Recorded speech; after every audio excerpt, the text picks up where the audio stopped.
Presented by Arvind Mukul. कहुआ के नेता नहीं बेटा बन गई, दे दो आशीर्वाद चाची सिरा बाजू कहुआ के नेता नहीं बेटा बन गई, दे दो आशीर्वाद चाची सिरा बाजू कहीं बस अपना हो चाची पुराई देता ना।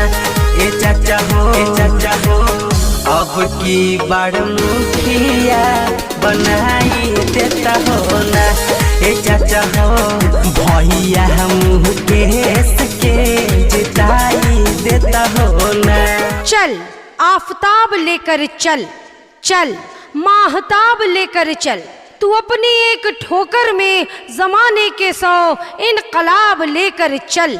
चल पर ये मतदाता साथियों, इनकलाब लेकर चलिए लोकतंत्र को मजबूत बनाने के लिए, क्योंकि वो घड़ी आ गई, वो समय आ गया जब हम सबों को अपने मताधिकार का प्रयोग करते हुए अपने ग्राम पंचायत चरौवा के सर्वांगीण विकास के लिए एक ऐसे कर्मठ सुयोग्य समाज सेवी निष्ठावान प्रधान को चुनना है जो अपने क्षेत्र में वास्तविक विकास, उन्नति और प्रगति ला सके।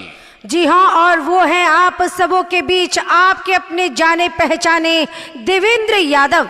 तो याद रखें मतदाता साथियों, माताओं, बहनों, छात्र, नौजवानों, गरीब, मजदूर, किसानों, दलित, शोषित, अकलियत बहनों और भाइयों, प्रेजेंटेड बाय अरविंद मुकुल।